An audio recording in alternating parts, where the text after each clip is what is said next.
ஒலிவமரம் பலன் அற்று போனாலும், வயல்களிலே தானியமின்றி போனாலும், ஒலிவமரம் பலன் அற்று போனாலும், வயல்களிலே தானியமின்றி போனாலும், நான் கர்த்தருக்குள் மகிழ்ச்சியாயிருப்பேன், என் தேவனுக்குள் களி கூறுவேன், கர்த்தருக்குள் மகிழ்ச்சியாயிருப்பேன். தந்தை மகன் தூய ஆவியின் திரியேக ஆசீர்வாதம் உங்கள் அனைவரையும் ஆசீர்வித்து காப்பதாக. ஆமேன். இந்த காலை நேர சிந்தனைக்காக நியாயாதிபதிகள் 9ஆம் அதிகாரம் 23வது வசனம். மனுஷருக்கு நடுவே பொல்லாப்பு உண்டாகும் ஆவியை தேவன் வரப்பண்ணினார். கிறிஸ்துவில் அன்பான இறை மக்களே, பொல்லாப்பின் ஆவி இஸ்ரவேல் மக்களை ஆளுகை செய்ய அந்த மக்கள் ஒவ்வொருவராக தேடி சென்று கேட்கும்போது, தன்னை ஆளும்படி, தன்னை அதிகாரம் செய்யும்படி ஒவ்வொரு மனிதருக்கும், ஒவ்வொரு இனத்துக்கும் தன்னை ஒப்பு கொடுக்கும்போது அவர்களிலே இருந்த அந்த பெருமை உணர்வுகள், அவர்களிலே இருந்த அந்த மாறாட்டமான எண்ணங்கள், அதிகார துஷ்பிரயோகங்கள், இவைகளை கண்டு கடவுள் என்ன செய்கிறார்?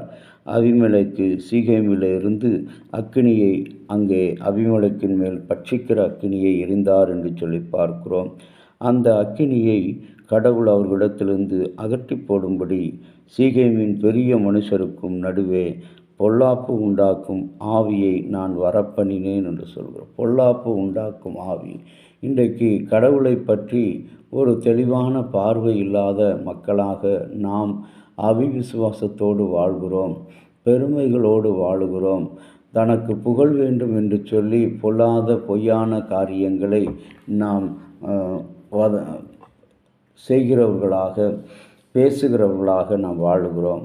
இன்றைக்கு கடவுளை பற்றிய ஒரு உண்மை நாம் அறிந்து கொள்ள வேண்டியவர்களாக அழைக்கப்படுகிறோம். பெரும்பாலான நேரங்களில் நம்முடைய வாழ்க்கை கடவுள் அன்பானவர், வல்லமையுள்ளவர் என்று சொன்னால் கூட இரண்டுக்கும் இடையே உள்ள இடைவெளி வித்தியாசத்தை நாம் புரிந்து கொள்ள இந்த நேரத்தில், காலை நேரத்தில், இந்த அபிமெலேக்கை ஏன் அழித்தார், அந்த சீகேமை ஏன் ஆண்டவர் அக்கினியினால் அழித்தார், அந்த 9ஆம் அதிகாரத்தில் கடைசியில் சீகேமில் பெரிய மனுஷருக்கு நடுவே என்ன செய்கிறார்? பொல்லாப்பு உண்டாக்கும் ஆவியை தேவன் வரப்பண்ணினார். இன்றைக்கு பெரிய மனிதருக்கு நடுவே, இன்றைக்கு நாம் நினைக்கிறோம் பெரியவர்கள்தான் இந்த சமுதாயத்தில் நல்லவர்கள், அவர்கள் ஆலோசனை பெரியது என்று சொல்லி நாம் பார்க்கிறோம். ஆனால் அவர்களுக்கு முன்பாக தேவன் பொல்லாப்பு செய்கிற ஆவி. இன்றைக்கு வஞ்சம், பஞ்சம், இவை இரண்டும் எதனால் வருகிறது? வஞ்சத்தினால் தான் நம்முடைய வாழ்க்கையிலே பஞ்சங்கள் வருகிறது. இன்றைக்கு நம்முடைய கடவுள் எப்பொழுதுமே அவர் சுதந்திரத்தை வழங்குகிற ஆண்டவர். சுதந்திரத்தை மையமாக வைத்து இந்த உலகையும் மக்களையும் அவர் செயல்பட வைக்கிறவர். எவ்வளவு தூரம் அவருக்கு சுதந்திரத்தை கொடுக்க முடியுமோ அவ்வளவு தூரம் சுதந்திரத்தை வழங்குகிறவர். வல்லமையின் கடவுள் கட்டுப்பாட்டை, கண்ட்ரோலுக்குள்ளாக வைத்து இயங்கக்கூடியவர் தான் நம்முடைய இஸ்ரவேலின் கடவுள். கடவுள் என்பவர் இன்றைக்கு இறையியல் அடிப்படையில் கடந்து நிற்பவர் என்று சொல்கிறோம். எவைகளை கடந்து நிற்பவர்? உலகின் ஆற்றல், சக்தி, செயல், அறிவு, மருத்துவம், விஞ்ஞானம், பொருளாதாரம், அரசியல் அனைத்தையும் கடந்து நிற்கின்றவர்கள்தான். அன்பின் கடவுள் மன்னிப்பிற்கு முக்கியத்துவம் கொடுக்கிறார். வல்லமையின் கடவுள் நீதி தீர்ப்புக்கும் தண்டனைக்கும் முக்கியத்துவம் கொடுக்கிற ஆண்டவர்.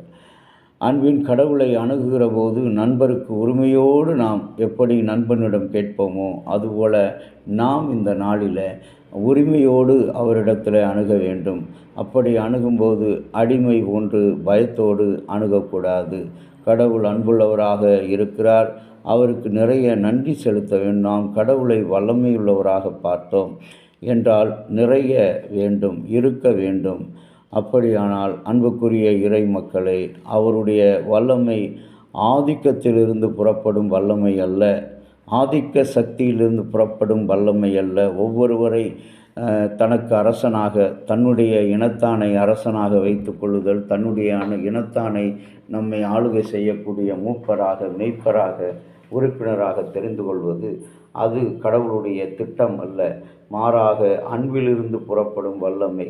அவருடைய வல்லமையை கட்டுப்படுத்தி அடிமைப்படுத்துவது அல்ல, மாறாக சுதந்திரம் கொடுத்து வளர்த்து எடுப்பது, விட்டு கொடுத்து வளர்த்து எடுப்பது தான் அவரது வல்லமை. மேலிருந்து திணிக்கப்படுவதல்ல, மாறாக உள்ளிருந்து உணரப்படுவது.